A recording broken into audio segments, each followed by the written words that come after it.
Supper with Stella. Today we're going to be making some Snowstorm cookies. So these are some cookies. It's not my recipe. I get it out of this little insert that came in a Food Network magazine years ago, and I have made them for years and years, and I love them. Snowstorms are like the chocolate cookies. I've seen them called other things, sometimes called like crinkle cookies.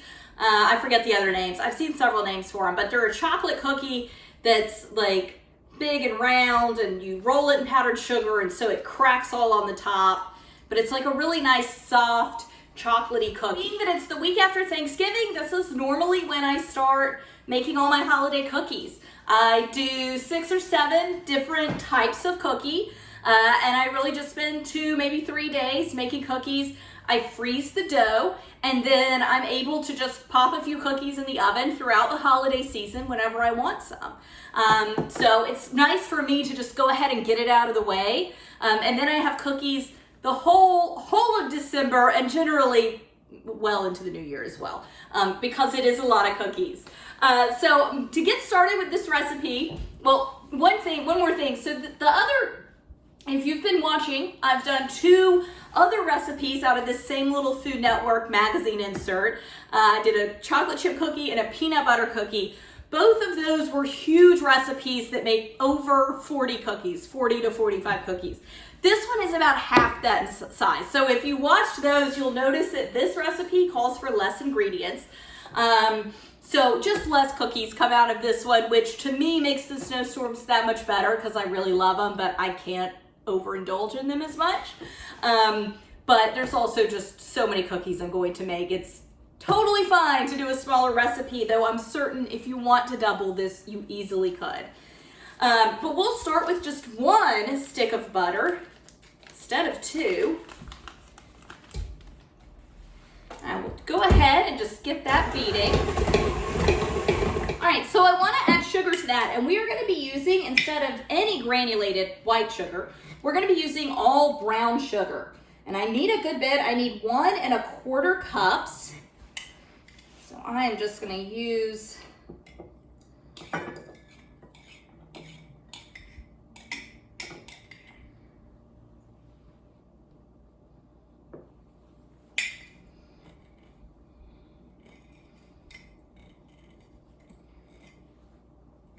and with brown sugar, because it's so fluffy because of the molasses that's in it, you always want to pack it down, which when I scoop it out, it's easy to do. I just kind of pack it on the rim as I scoop it out, but pouring it into here, it's a little more difficult. Well, it's not more difficult, you just need to pay more attention. So 1 1/4 cup. So I have been making, this is the 3rd batch of cookies I've made today. I've just filmed them all separately. So if some of my utensils look a little dirty, it's because they are. Nothing too gross.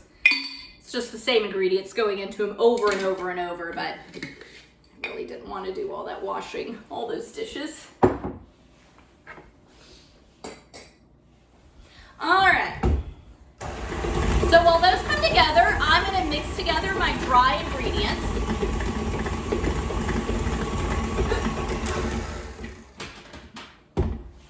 Forgot to scrape the butter down. So the butter kind of works its way up the sides of the bowl, and then it doesn't want to incorporate very well when you put the sugar in.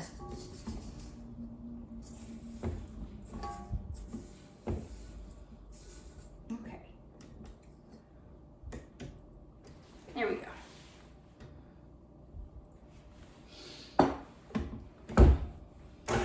All right, so we're going to do 1 1/2 cups of flour.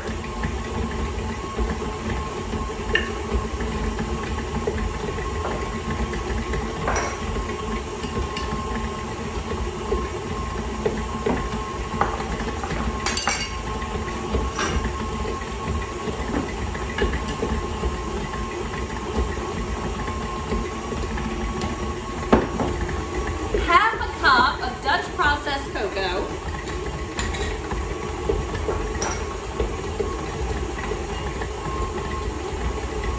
Which is the messiest thing you can work with. It goes everywhere.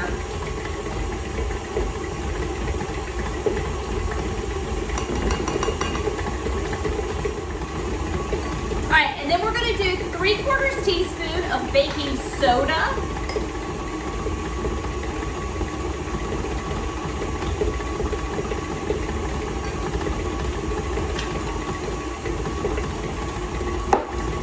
And the same amount of salt.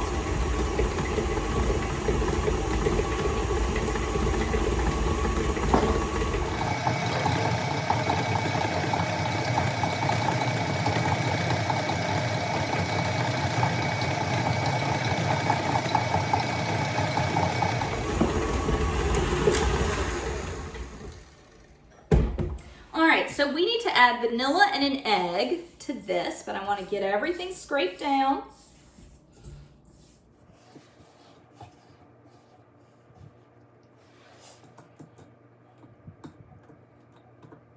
Okay, so then I'm going to do half a teaspoon of vanilla paste. The recipe calls for 1 teaspoon of vanilla, but paste is a little stronger, so I'm just going to do half. And then I believe it is just 1 egg. Yeah, 1 egg.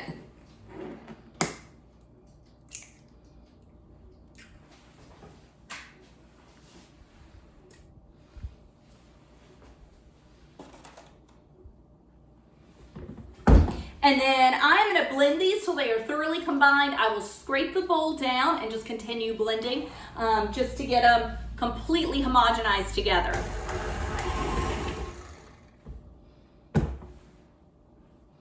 All right, so for the most part, things look pretty homogenized, but there's definitely some areas on this beater where they're not.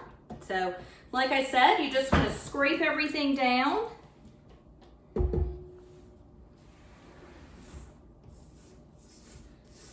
And beat it just a little bit longer.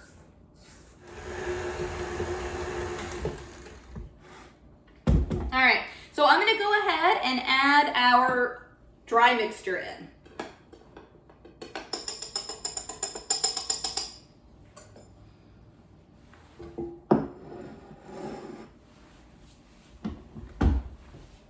And as always, start it on low.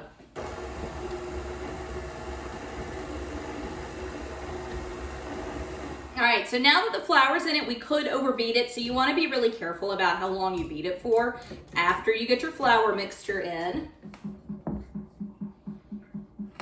So this is a really dense dough. I kind of forget that every year, but as soon as I start stirring it, I remember, oh yeah, this is really dense. It's very hard to stir up, which is okay, it's correct. It is like this every year, but I honestly do always forget that going into it. All right, so I'm gonna do pretty much the same thing with this that I have done with the other cookies so far.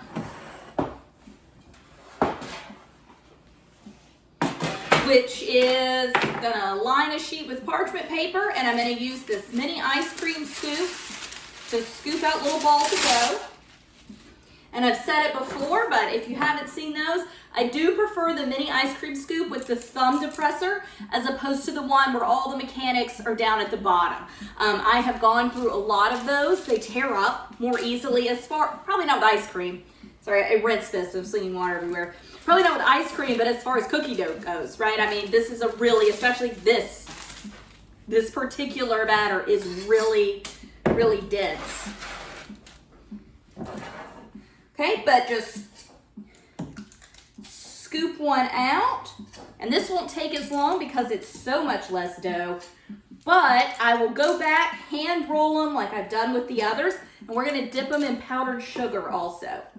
And I'll meet you back here then.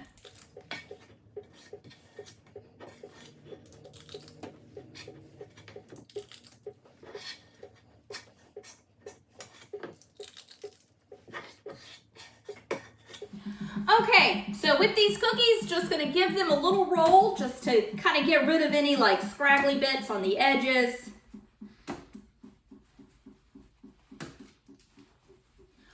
So with these cookies, the next thing you do is you just take the raw dough that you formed into a ball.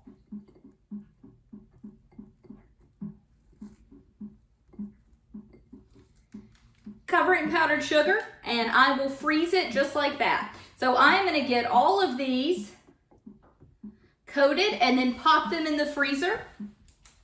When I put them in the freezer, they're not going to be touching. It's okay if they have to touch a little bit, but there's so few of these, they're not going to touch. But I really just want to freeze the exterior of them, so I'll let them freeze 30, 45 minutes, something like that. Sorry, I can't coat and talk at the same time. So like I said, freeze them 30, 45 minutes till the exterior is frozen. And then I can put them in a bag, which I will label with the name, how long they cook, what temperature they cook at, so that when I want a warm, freshly baked holiday cookie this season, all I have to do is get it out of the freezer, read the time, the cook time and the temperature time on the bag, pop it in the oven, and usually most cookies are 8 to 12 minutes. So somewhere in 8 to 12 minutes, I'm gonna have, my house is gonna smell amazing, and I'm gonna have fresh baked cookies. So I let my snowstorms freeze for about 30 minutes. So I just wanna make sure I write on the bag what they are. So snowstorms, and then I'm just gonna write in their cook temperature, which I'm sure is 350. Where is it? Yeah, 350. Yeah, 350, and they bake for 12 to 15 minutes. So now, when I want a snowstorm, all I have to do is look at the bag. I know when to preheat my oven to. I know how long they cook for. It might take, it's always a range. This is what, 12 to 15 minutes? It may take that full 15 minutes. It might even take 16 minutes because they're coming from a frozen state instead of just a refrigerated one. I have honestly never found them to take longer. Could be that I don't pay as much attention. Maybe I eat underbaked cookies, but I've never really had a problem with them not being or having to, take much longer to cook. I always forget this is a smaller recipe, so I could probably use a smaller bag, but too late. And I will just pop these in the oven, and now anytime I want one during the holiday season, I can have one. Thanks so much for joining me. Bye.